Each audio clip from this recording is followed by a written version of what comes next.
आज फिर हलीमा बीबी को रोक लिया गया है। पीटीआई कहती है अमूमी तौर पर कि जी ये पंजाब सरकार की वजह से मुलाकातें नहीं हो पाती। क्यों नहीं मिलने देते आप हलीमा बीबी को, सलमान अकरम राजा साहब को, जबकि कोर्ट ऑर्डर्स भी हैं?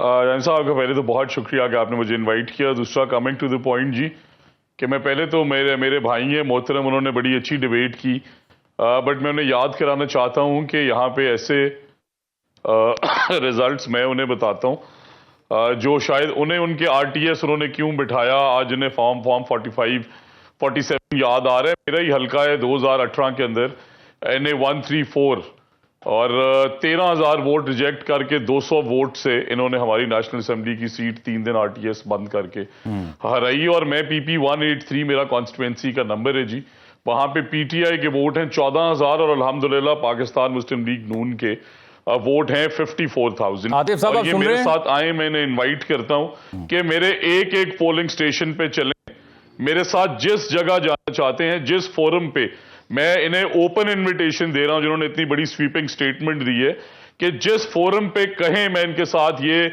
और न्यूट्रल फोरम्स पे कहें, ये इलेक्शन कमीशन के फोरम पे कहें, ये जुडिशरी के फोरम पे कहें, ये मोरल ग्राउंड्स पे कहें, ये मैदान में वैसे डिबेट पे कहें, मैं इन्हें इनवाइट करता हूं कि ये मेरा हल्का PP 183 उसका एनालिसिस करें। और नौजवान जो हैं उन्होंने अल्हम्दुलिल्लाह PMLN को ट्रस्ट किया और जिन पॉलिसीज का ये जिक्र कर रहे हैं और जो बातें आज ये सियासी कैदियों की कर रहे हैं, मैं वैसे एक जमहूरी आदमी हूं क्योंकि हमने बड़ा फेस किया मुशर्रफ साहब को, और हमने मियां नवाज शरीफ साहब ने जो गवर्नमेंट्स की इस मुल्क में उसके बाद मुश्किलात देखी। बट बार कैफ इन्हें याद कराना चाहता हूं कि वो राना सनाउल्लाह के दिन ये याद करें जब ये साथ उन्हीं मोहतरम अफसरान को बिठा के जिनके खिलाफ आज ये फतवे देते हैं, ये कहते थे कि उन्होंने हेरोइन जो है उसकी स्मगलिंग की। नहीं, उसको तो अब ये उसको तो पीटीआई कहती है कि वो गलत था। किस तरह इन्होंने into honourable chief minister Punjab's bedroom and who was in charge of the government then. क्या मैंने ये याद कराऊं कि ये किसकी बैसाखियों पे बैठ के यहां तक पहुंचे और टीवी प्रोग्राम्स पे बैठ के किस किस की स्टेटमेंट्स देख रहे हैं? राना आतिफ साहब, आपको जो सिकंदर साहब ने चैलेंज दिया है, सिर्फ बातें इन्हें याद जी, मैं वही मुझसे पूछ रहा हूं कि इन्होंने मोरालिटी जो चूंकि पॉलिटिक्स पे लेक्चर देने हैं तो मेरे पास एक बहुत लंबी लिस्ट है। देखिए, ये आपने बड़ा कॉन्फिडेंटली, मैं इन्हें आईना दिखा सकता हूं, आपने ऑन एयर एक बहुत बड़ा दावा किया है, हम उनसे पूछ भी लेते हैं। राना आतिफ साहब, क्या आप सिकंदर साहब का ये चैलेंज कबूल करते हैं? वो कहते हैं आए मेरे हल्के में, आपने जो भी रिजल्ट्स के बारे में तहकीक करनी है वो करवाने को तैयार हैं। आपके प्रोग्राम के तवज्जुह से भी कराता हूं, आप न्यूट्रल एक्सपर्ट्स बुला लें, रिजल्ट्स निकाल लें।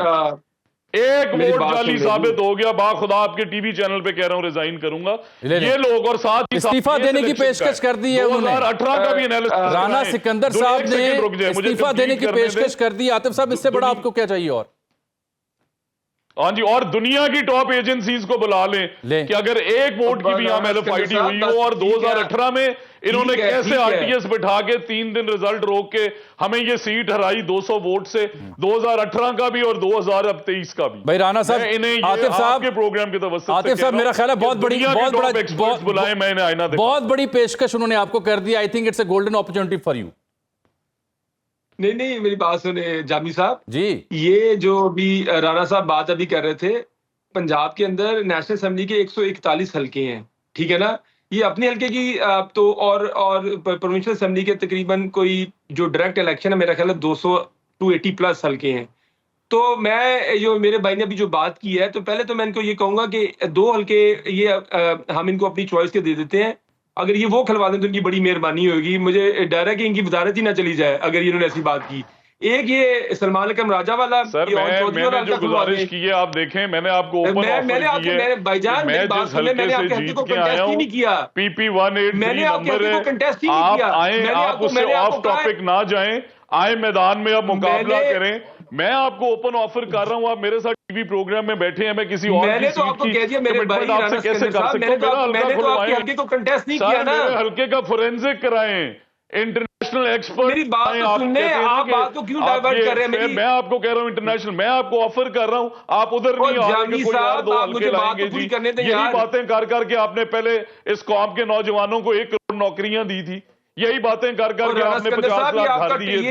यही बातें कर करके कभी अमेरिका की गुलामी, कभी अमेरिका से यारी, कभी गुलामी बचाएगा Donald Trump. So please let us stay focused. मेरा हल्का है, मेरी तरफ से आपको इन्विटेशन है। आए भाईजान, आप पता नहीं क्यों क्या बात करी जा रहे हैं। आपके एक दफा क्या कि आपकी हल्की की तो मैं बात ही नहीं कर रहा, और पूरे पंजाब की ओवरऑल बात कर रहा हूँ। आप पूरे पाकिस्तान के नुमाइंदे हैं।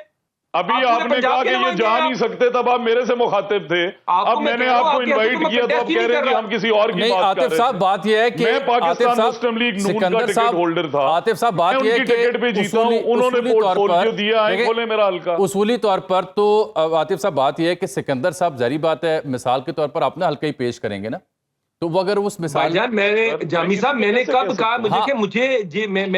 मैंने इनको कहा कि ये नहीं आए, या मैंने कहा ये आए हुए हैं? चले ये तय करते हैं, मैं खुद ही लेके आ रहे हैं, तय करते हैं। तो चले मैं आपको ये ऐसी कि मैं कादिर साहब से मैंने बड़ी, क्योंकि जी 46,000 वोटों से जीत के आया हूं, तो इसलिए पीटीआई पूरे पाकिस्तान में सारी सीटें जीत गई हैं। ये किस तरह की लॉजिक है?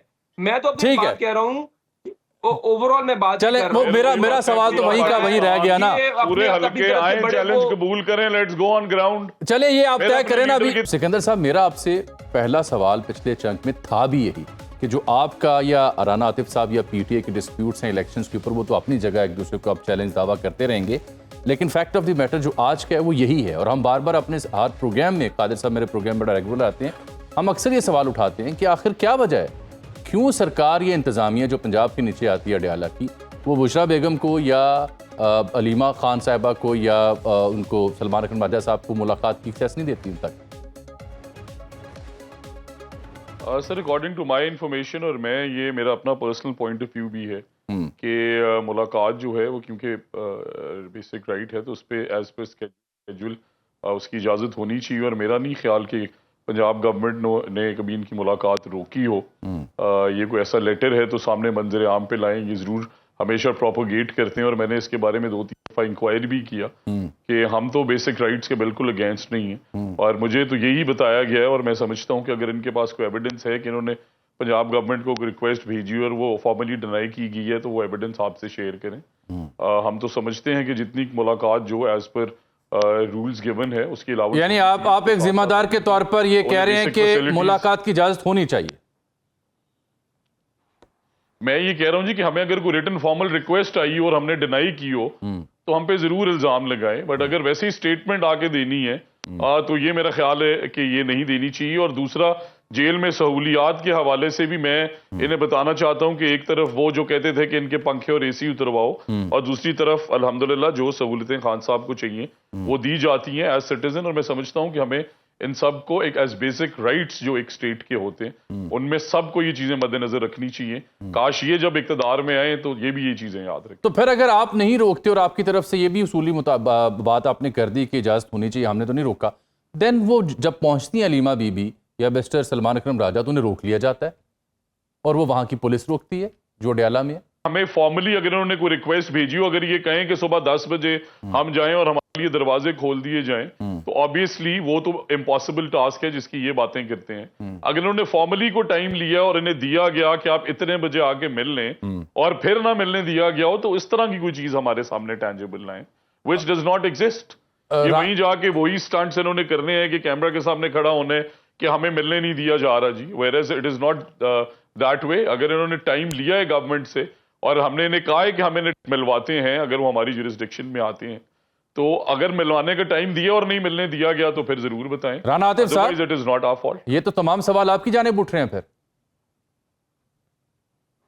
ये मुझे बड़ा इनकी बात बड़ी मजाया लगी है, कह रहे हैं कि हमें रिक्वेस्ट, भाई मेरे रिक्वेस्ट नहीं होती, ये एक कोर्ट ऑर्डर है। आपको बड़ी संजीदा बात कि ट्यूसडे को फैमिली की मुलाकात होनी है। कि आपको हम हर दफा आपको छुट्टी डालें, आपका वॉइस रहे हैं। ये कोर्ट ऑर्डर है कि ट्यूसडे को खानदान के लोगों की मुलाकात होनी है। और आज को मैं बता दूं कि पिछले 4 हफ्ते से खानदान की मुलाकात नहीं हो सकी। लास्ट ट्यूसडे हम सारे एमएनएस वहां पे मौजूद थे अडयाला के बाद, उन्होंने कहा कि जी मुलाकात नहीं हो सकती फैमिली की। अलीमा बीबी को नहीं मिलने देगा, सलमान अकरम राजा को, उनके लॉयर को भी नहीं मिलने देगा। राना साहब, आपकी मेहरबानी, आपने क्लियर किया कि पिछले 3 हफ्ते मुलाकात नहीं हुई, उससे पहले मुलाकात तो होती नहीं है। चले एक तो पॉइंट ऑफ व्यू आ गया आपका, मुलाकात होती ही नहीं है, तो आपने कह दिया कि 3-4 हफ्ते से नहीं हुई, उससे पहले हुई है। मेरी बात तो सुन ले मेरे भाई, आप बात मैं सुन रहा हूँ आतिफ भाई, आप जरा ओवर एफिशिएंट बन रहे हैं। बात तो पहले सुनने, पहले मेरी मैं क्या कह रहा हूं, सुन रहा हूं आतिफ भाई, आप बात सुनिए ना। I am listening. जी जी, सुन रहे हैं, सुन रहे हैं। थैंक यू इमरान साहब, मेहरबानी आपकी।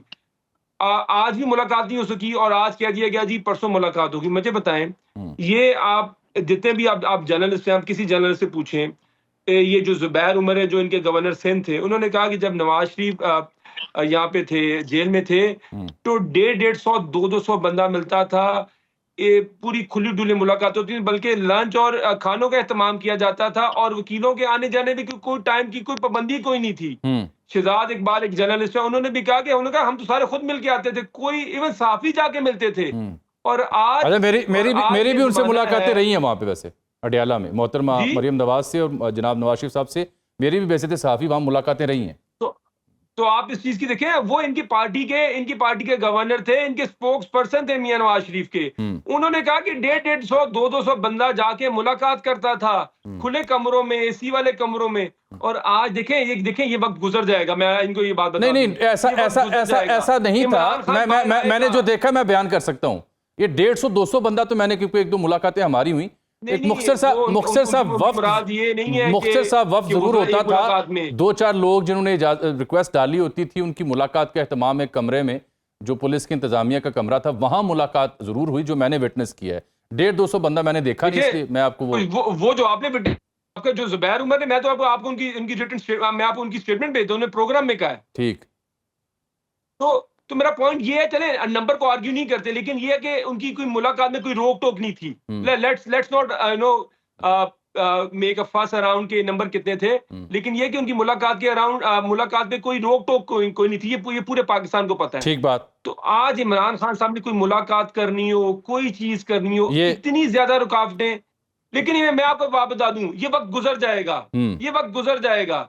और ये मैं आगे बात बता दूं कि इमरान खान ये जो 25 करोड़ लोगों का सबसे मकबूल लीडर है, और ये 8 फरवरी को ये साबित हो चुका है। आप ये ना करें, हमें आप पता है आपके जमहूरी क्रेडेंशियल पहले ही बड़े कमजोर थे, और अब तो ये लोगों को पता लग चुके हैं कि आपके जमहूरी क्रेडेंशियल हैं क्या। तो इसलिए ये आप जो कर रहे हैं चीजें, हाँ, इससे फर्क कोई नहीं पड़ेगा, इससे सिर्फ आप अपने आप को एक्सपोज कर रहे हैं।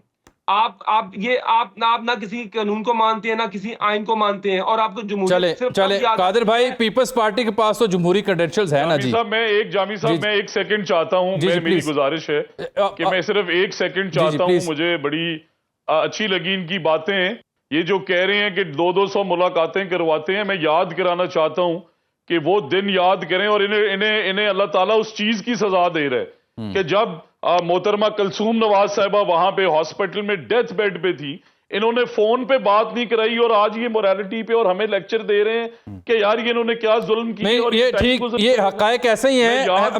ये बड़ी तल्ख हमारी तारीख है। लेकिन कादिर साहब जो पीपल्स पार्टी ने, मैं ठीक है, मेरे साथ रहें,